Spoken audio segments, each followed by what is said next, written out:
No glory, no privacy, and more corsets than you could shake a feather duster at. Welcome to life as a lady-in-waiting at Versailles, where serving the queen meant sacrificing everything from your dignity to your bladder control. The year is 1682, and Versailles has become the official residence of Louis XIV, the Sun King. The palace is a glittering jewel of French monarchy, but for Delphine Ormond, newly appointed lady-in-waiting to Queen Marie Thérèse, it's a gilded cage of exhaustion, humiliation, and constant surveillance. Remember, Delphine, this appointment is the greatest honor our family could receive. Her father had told her, beaming with pride as he practically shoved her into the carriage bound for Versailles. What he neglected to mention was that this honor meant sacrificing any semblance of personal freedom, privacy, or dignity she once possessed. Delphine's day begins at the crack of dawn. Actually, scratch that, her day begins whenever the queen decides to wake up, which could be at dawn or the middle of the night if Her Majesty has trouble sleeping. As a lady-in-waiting, Delphine doesn't get to wait for anything. She must be perpetually ready. Madame Ormond. The queen requires her morning chocolate. The first lady-in-waiting's voice pierces through Delphine's fitful sleep at 5:30 a.m. Delphine bolts upright, her nightcap askew, and frantically reaches for her undergarments. Being late to the queen's lever, the elaborate morning ritual where the monarch is dressed and prepared for the day, is unthinkable. The last lady who was tardy found herself dispatched back to her provincial chateau faster than you can say royal disgrace. And here comes the first delightful aspect of being a lady-in-waiting. The wardrobe. Delphine must be impeccably dressed at all times, which means squeezing into a corset so tight she can barely breathe, donning petticoats weighing upwards of 15 pounds, and balancing a coiffure that takes 3 hours to construct. All before helping the queen do exactly the same thing. Tighter, instructs Delphine's maid, yanking on the corset strings until Delphine's internal organs rearrange themselves into positions never intended by nature. You must look perfect. The king might visit the queen's chambers today. Ah yes, looking perfect. A lady-in-waiting at Versailles must embody beauty and grace, but never outshine the queen. It's a precarious tightrope walk.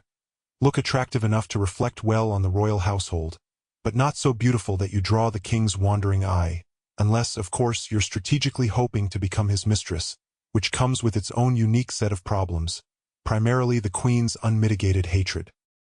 By 7 a.m., Delphine stands among a dozen other ladies, awaiting the queen's awakening. The room is silent except for the occasional wheezing breath of women whose lungs are being crushed by whalebone stays. They've been standing for over an hour already, and nobody dares sit. Ladies-in-waiting don't sit unless the queen sits. They don't eat unless the queen eats. They don't urinate unless the queen... Well, you get the idea. Speaking of bodily functions, here's a fun historical fact. Versailles, despite its 700 rooms and breathtaking opulence, has a shocking lack of proper toilets. Chamber pots are the norm, and privacy is a foreign concept. For the royals, relieving oneself could be a public affair with courtiers continuing conversations during the process. But for a lady-in-waiting, good luck finding 5 minutes to squat behind a screen while making sure someone covers for your absence. I once held it for 14 hours during a royal ball, whispers Louise, a veteran lady-in-waiting, to Delphine. My bladder has never been the same since. The queen finally stirs, and the morning ritual begins. Delphine's role includes handing the queen her chemise, an honor typically reserved for the highest-ranking lady present, helping with her stockings, and standing by with pins, ribbons, and jewelry. This isn't just about dressing the queen, it's a precisely choreographed performance of power and hierarchy. Lord Leighton Yardley, a visiting English diplomat, once observed, "The French court spends more time on the queen's morning toilette than the English parliament spends debating matters of state." He wasn't wrong. By midday, Delphine's feet are throbbing inside her too small, heeled shoes. Fashion trumps comfort at Versailles always. The queen decides to take a turn in the gardens, which means Delphine and 3 other ladies must accompany her, carrying her fan, her handkerchief, and her lapdog, while simultaneously managing their own unwieldy dresses across gravel paths and manicured lawns. "Smile, Madame Ormond," hisses the first lady-in-waiting, You look as though you're attending a funeral rather than serving Her Majesty. Delphine plasters on a smile while wondering if it would be treason to accidentally drop the Queen's yapping papillon into one of the fountains. Lunch brings no respite. Ladies-in-waiting don't simply eat, they serve. Delphine stands behind the Queen's chair, ready to offer a napkin, refill a glass, or fetch a specific delicacy. She might be permitted to eat later, if there's time, which there rarely is. And here's another delightful historical tidbit. Ladies-in-waiting received no salary. None. This unpaid position was considered such an honor that noble families actually paid for the privilege, offering dowries and gifts to secure a spot for their daughters. The compensation was proximity to power and the potential to make an advantageous marriage, if you could catch a husband while spending every waking hour serving someone else. My father spent our family's entire summer income to purchase this position for me, Delphine confides to another lady during a rare moment of privacy. He expects me to secure a marriage to at least a marquis as return on his investment.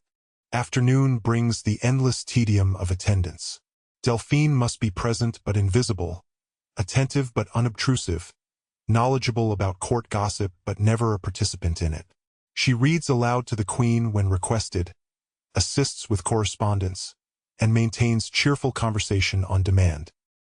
"Tell me something amusing, Madame Ormond," the Queen commands during her afternoon rest. Delphine frantically searches her mind for an anecdote that is entertaining but not shocking, witty but not satirical, and most importantly, contains no reference to any of the King's numerous infidelities. I heard that Ambassador Richard's wig caught fire from a candelabra at last night's reception, Your Majesty," she offers hesitantly. The Queen doesn't laugh. Delphine makes a mental note to develop better material. Evening brings the grand public dinner, where the royal family dines before an audience of privileged courtiers.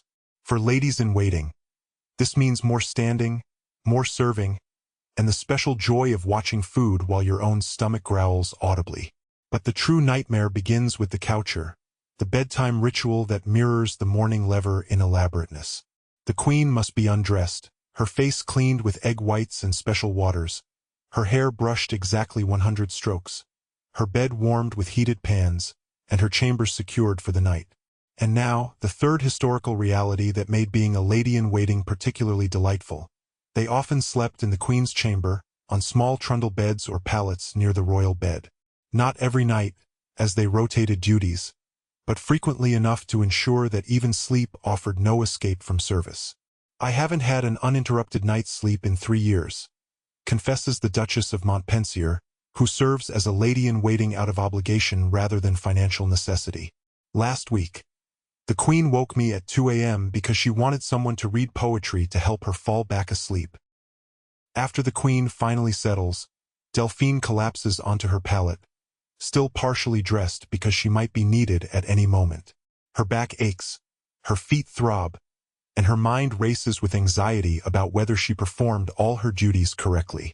One misstep could result in falling from favor, which at Versailles is tantamount to social death. The next morning, it all begins again. And the next. And the next. "How long have you been a lady-in-waiting?" Delphine asks Louise one afternoon as they rapidly stitch repairs to the Queen's favorite shawl before she notices the tear.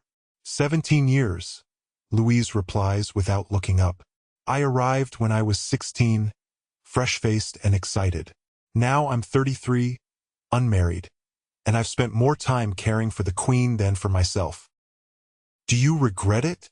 Delphine can't help asking. Louise's needle pauses. "I've witnessed history. I've been present at the birth of royal children, at peace negotiations, at moments that will be recorded for posterity." She resumes stitching. "But no one will record my name. I am furniture with a pulse." And that, perhaps, is the greatest irony of being a lady-in-waiting at Versailles. These women were at the center of one of history's most powerful courts, yet remained essentially invisible. They handled the Queen's most intimate bodily functions but were expected to seem ethereal and above such mortal concerns themselves. They were simultaneously envied for their proximity to power and pitted for their lack of freedom. Years later, when asked about her time at Versailles, an aged Delphine would simply say, I spent the prime of my life ensuring another woman looked perfect, felt comfortable, and never had to wait for anything. All while I waited for my own life to begin. But at least I had a fantastic view of the gardens while my youth withered away. So the next time you think your job is demanding, remember the ladies in waiting at Versailles, the women who stood for hours holding a fan and a forced smile, who knew their rank depended on how well they handed over a nightgown, and who learned that waiting was never just a temporary state, but rather their permanent condition. As the Duchess of Orleans once quipped, "We are called ladies in waiting because all we ever do is wait, for the Queen to wake, for the Queen to eat, for the Queen to dismiss us, and ultimately, for our own lives to actually begin."